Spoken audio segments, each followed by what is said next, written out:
Coach, I can remember this time last year you talking about Arion, his car being the last one in the parking lot at night in film study. Can you just talk about his growth, like what how he grew for the playing time, what kind of a player he is now? Yeah, I think that what you see, he's been probably consistent. It's still been the same scenario.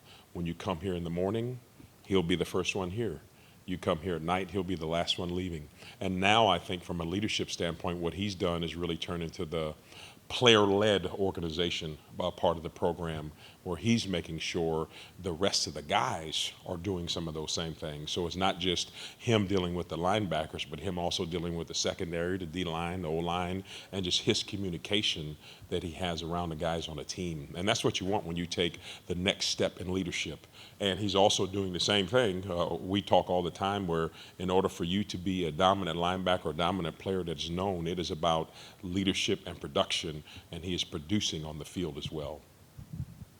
I was going to ask you about Arion and Jeremiah's leadership. It's very evident from the outside looking in. How have those two guys changed as leaders, or have they changed, or maybe found a way to somewhat master leadership qualities? Well, and those are the things that we teach and we talk daily. The one thing that we're teaching and preaching, and from my perspective, leading, is we're always teaching leadership.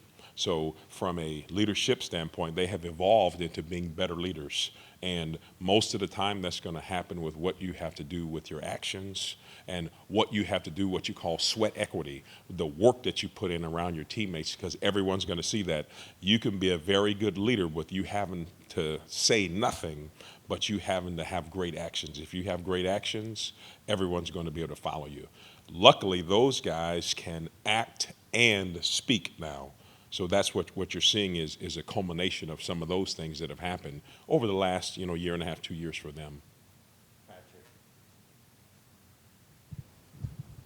More on your two freshmen, the two Jadens. How did you kind of see them handle not being out there in the spring? Did you see them maximize what they were doing mentally, and what does that say about their maturity, and physically what have you seen in their skill set so far? And some of that is for sure the things that I have to be able to do, because you don't know what their level of preparation is, what the level of teaching was kind of beforehand. You could think about what it may be, but I've definitely been pleased, like from a preparation standpoint, to see the work that they put in to make sure that they're right. You can see like immediately Jaden Harmon, he got under the wing of Arion Carter. And like it could not have been any better. And to see Perlotti just somehow matriculate to be under the wing of T-Lander. And it's something that I didn't have to really push to see, Perlotti and Brendan Ains get under T-Lander, because they're both playing kind of the Mike-ish positions. So seeing them, I think their biggest asset has been their level of preparation, because I told them in the spring, you're not getting the physical rep, but you have to get the mental rep. So whenever we go to walkthroughs or any of the practices, there were some things we would look at one-on-one, and just seeing them understand how it applied. Now that they've had the opportunity to do some of those things, you can see they're learning double just in the 4 practices now that they've had a chance to experience it. And with them, you do something good, I tell them, keep it in a jar and keep the top on the jar. So when that comes out again, you can remember it. If it's something that wasn't so good, hey, let's throw it out and remember it needs to be this. And they've been very good with the correction phase. What do you think's allowed you to stack up so much talent in the room, whether that's through retaining guys or through recruiting? Well, recruiting is a constant process. So the one thing I want to do in my room is to have the very best platform for everyone to be able to go in and play. And I tell them, if you're prepared and you understand how not to beat yourself, you'll have a chance to play. And something I take a lot of pride in, for me from a coaching standpoint, is putting our players in positions where they all can play. And that's what I tell them in the recruiting process. If you do what you're supposed to do, you're going to have a chance to play. And that's what we want to be able to do. And that's our job now that you have a brand in that Power T, which is the mighty icon of the SEC. You can go into any home and sell them the vision that is very real. And it's a real vision, because when they push play, they see it. They see it, and our reputation it really destroys our past.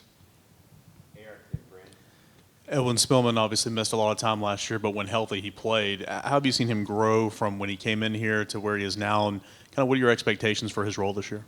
Edwin would be what you would call the monster of the room, because He doesn't have to speak a lot because you have Arian and T-Lander there, but when he does speak, he is very active. And he is someone who is literally biting the heels off of those guys when it comes to his performance, his actions, his leadership, and his trust level. So he is someone that we have a high regard for when it comes to putting him on the football field.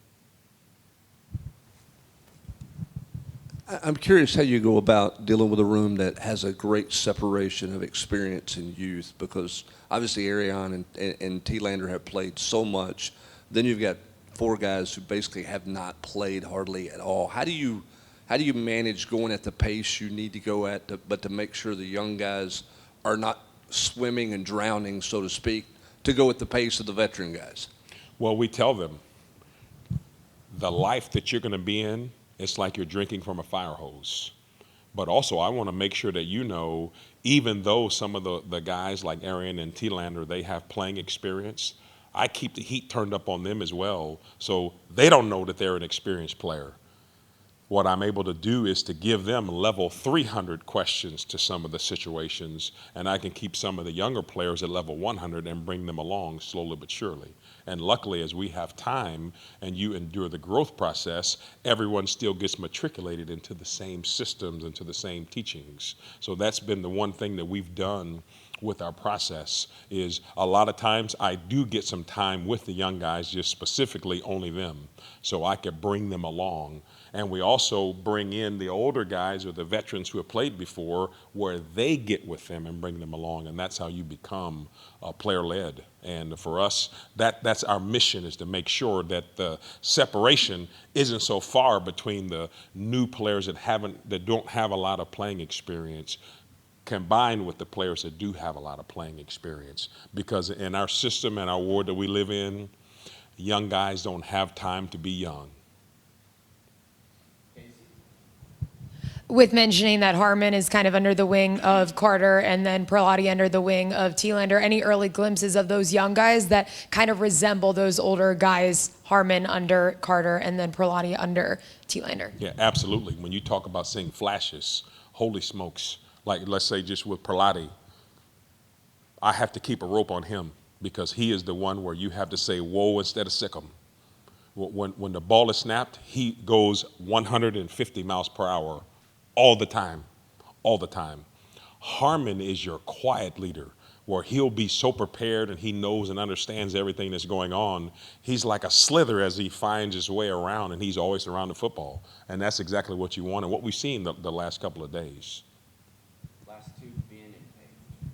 What's the next step for Arian and Jeremiah, just simply as football players? Where does their game need to grow, you feel like, this season? I think just for them, being consistent at the point of attack. That is our number one mission. When you're at the point of attack, you have to be able to make your play. And that's been our main sight now, is getting to the point of attack. And now let's not just make the tackle, let's create a takeaway. And that's how you take the next step. What do you think will make Edwin Spillman special or set him apart this season?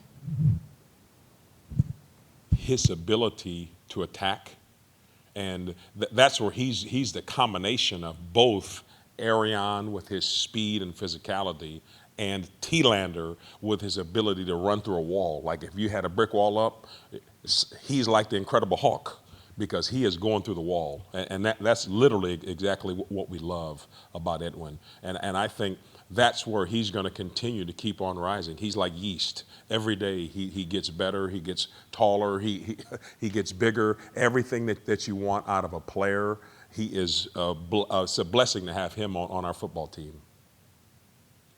Thank you, Coach. Yep. Thank you, guys. Go Vols.